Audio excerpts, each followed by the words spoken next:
we are going to talk about solving two-step equations. We're in section 6.1 in your notes and in your book. What page is that? I can't remember what page it is. I don't have it up here. Anybody have their book open? Okay.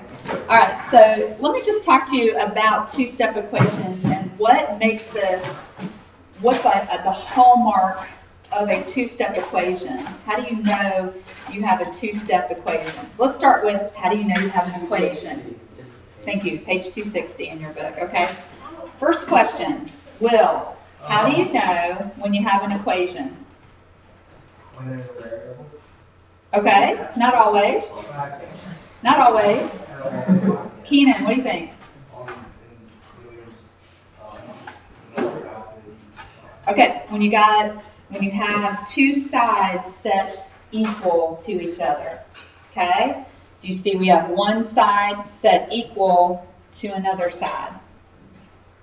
So really, the hallmark of an equation is this symbol right there. You see an equal sign. You see two sides set equal to each other, okay? So that's how you know you're dealing with an equation, okay? Because there are lots of things like, Will, what you just said, hey, I could have a variable or a variable term. Are those equations what I just wrote there? No, they're not. We don't have two things set equal to each other. But what if I suddenly put an equal sign there? Now is it an equation? Okay, now it's an equation, so it's looking good. All right, now what makes a two-step equation a two-step equation? Okay, on one side, like Keenan was saying, we've got an equal sign set equal to a number. So in each of these, we've got something equals a number. Could be a decimal, could be an integer, but you see a single number on each side. Okay, on the one side. In these, it's on the right side. On the left side, you see a variable term and what we call a constant. Okay, now the variable term can consist of a variable with a number multiplied to it or divided into it. That's a variable term. It has a variable and a number attached to it. Okay? The constant number is a number that does not have a variable. It's just a plain old number. No variable, just a number. And it's either added to your variable term or it's subtracted from it. Okay? And so, do you see two terms? Do you see two terms in letter B? How about letter C? Letter D. It's going to take two steps to get the variable all by itself so we know what it is. Okay? So we know what it is. That's what we're after. Okay? Let me do a little bit of erasing and we're going to come back up here and we're going to talk about our steps. Okay? Step one. Anybody remember what step one is? I want to say Okay, subtraction or... Okay, so we're going to undo subtraction or addition. Okay, so that's going to be our very first step. Your goal is to get the variable term all by itself first. Okay, the variable term is this number right there that I just boxed. That's the variable term. That is of the two terms that are here, the 125 and the 3b, that's the only one that has a variable in it. Therefore, we call it a variable term. So we're going to put a force field around it. Okay? We did this we did this last year. Right. Okay? So, we want to leave 3b right where it is. Don't move it, don't touch it, don't even give it a second look at this moment. Okay? We want to undo subtraction or addition. Now, what is going on with this 125? It's being added to the 3b. Okay? So how do you undo addition? So we're going to take away 125 from each side. That's what we're going to do. We're going to literally take it away from each side. Okay? Please do work in pencil. Okay, Will? It can't be undo multiplication or. No, this is always your first step. Always. Yeah, this is always your first step. Thank you for asking that. Multiplication and division are when the number is attached to the variable. That's how the number is attached to the variable, and we want to save that for the second step, okay? So we want to start peeling away layers, and we want to get that variable term alone. So we're going to subtract any constant numbers that are being added to it or subtracted from it. We want to move it to the other side. Okay, so 125 minus 125, do we agree that that cancels to 0? Okay, so what remains is the 3b equals, and then this is where your calculator will help you. You can type in 154.97 minus 125. Okay, what'd you get? 29.97. All right, so there is step 1. There is step 1. Step 2. Step 2 is undo multiplication or division, whatever's going on with the variable. Okay? So look at your variable. How is 3 attached to your variable? How do you undo multiplication? So we're going to divide each side by 3. So that's going to leave me with b, and then this is where your calculator will come in handy. You can do 29.97 divided by 3.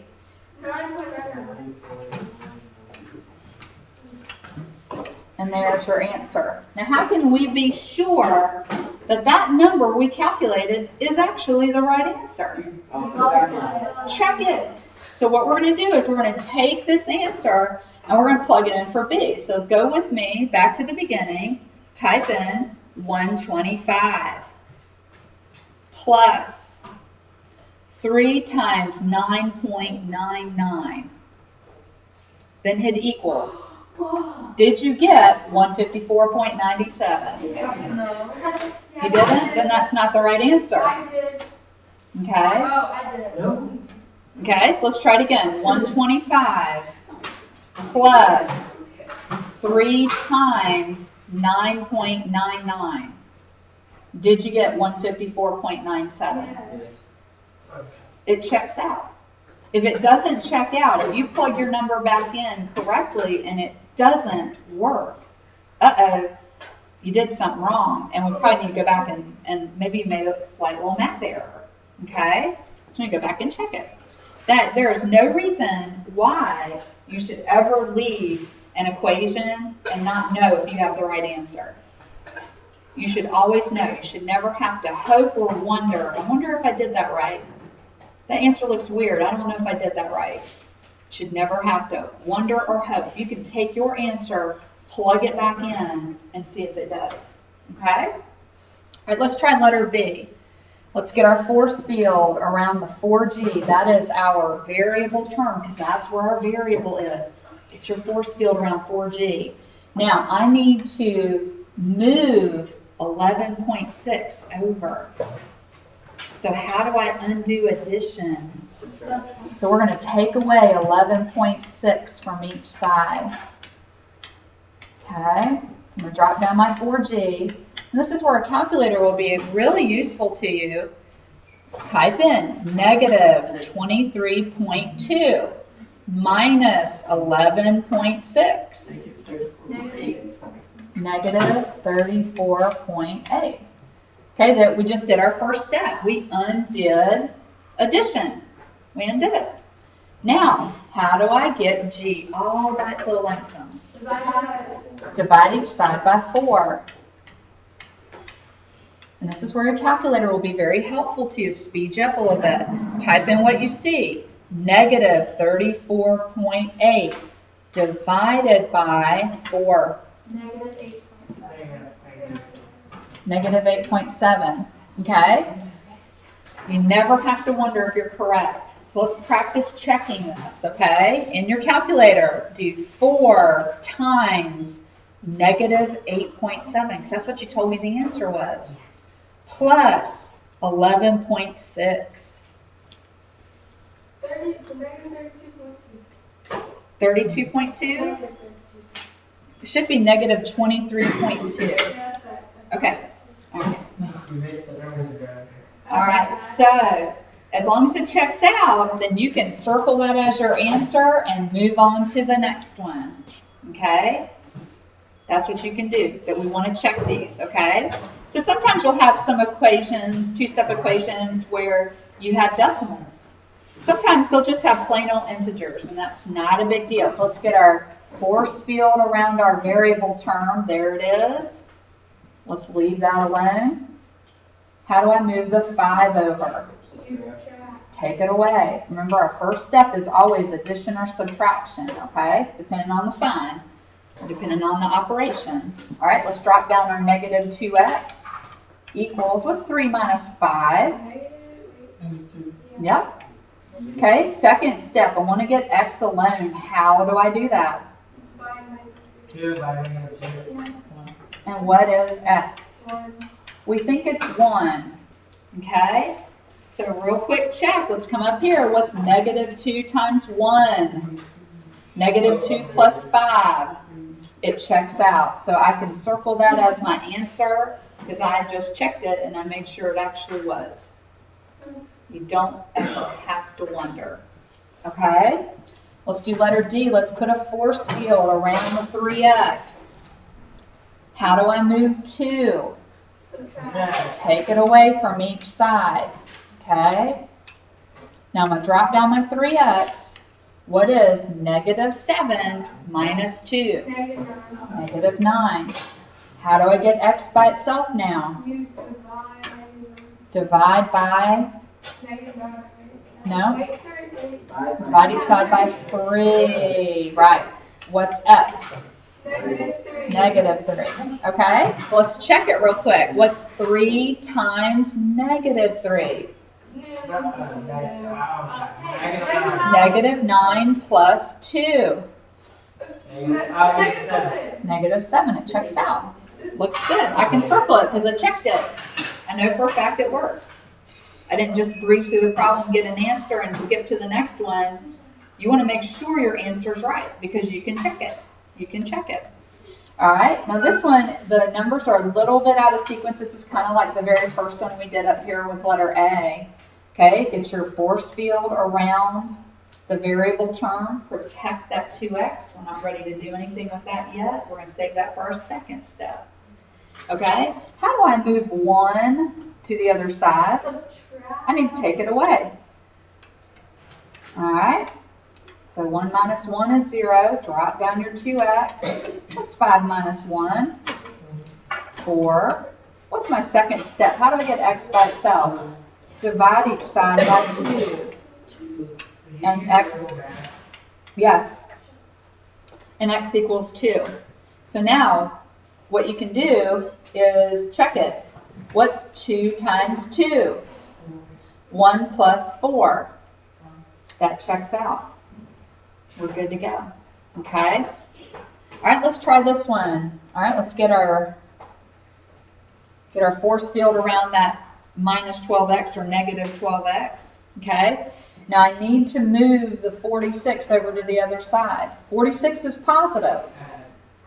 What's 46 plus 46? 0. I am too, because 46 plus 46 ain't 0. Okay, so maybe addition isn't the right call here. If the number is positive, then the better call would be to do what? Subtract it. We want to take 46 away from each side. Very good. It's got to actually cancel. So if you're thinking, oh, I got to look at the sign after the 46. The sign after the 46 has nothing to do with the 46. That's the sign of the 12x. Okay? So we're not subtracting here. It's really 46 plus negative 12x. We're adding 46 to negative 12x is technically what's going on here. So we got to take those away, drop down our negative 12x, What's negative 62 and negative 46? -108. Negative 108. Divide that by negative 12. What's x? Should be. What's a negative divided by a negative? Positive. Don't let those rules fly out the door, okay? We do need to know some of the basics so we can check ourselves and be careful. One missed sign can mess up the whole problem, okay? All right, in your calculator, type in 46 minus 12 times 9.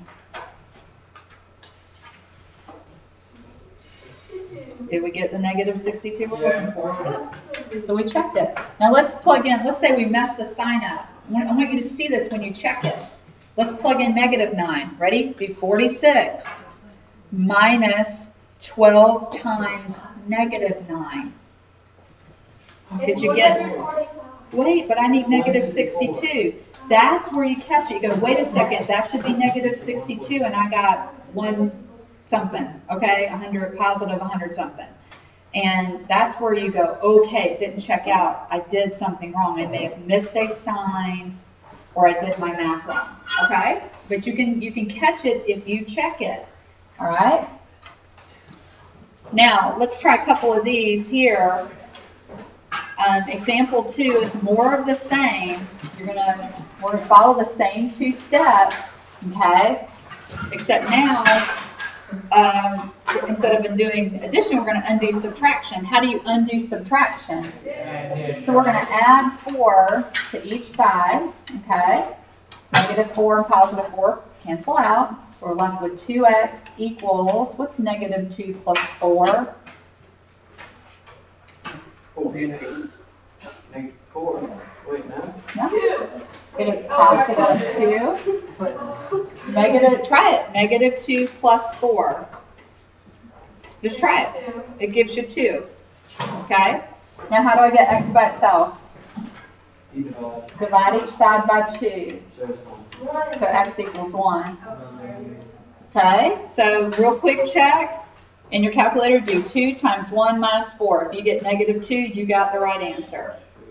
2 times 1 minus 4. 2 times 1 minus 4. And if you got negative 2, that's our right answer. There you go. We got it right then. Because negative 2 is what's on the other side here. That's what it should equal. Okay? All right, let's try B. Put your force field around the 2x.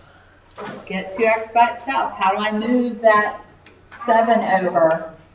We're going to add 7. You undo subtraction with addition. We got 2x equals 12. Last step. Divide by 2. And we think the answer is 6.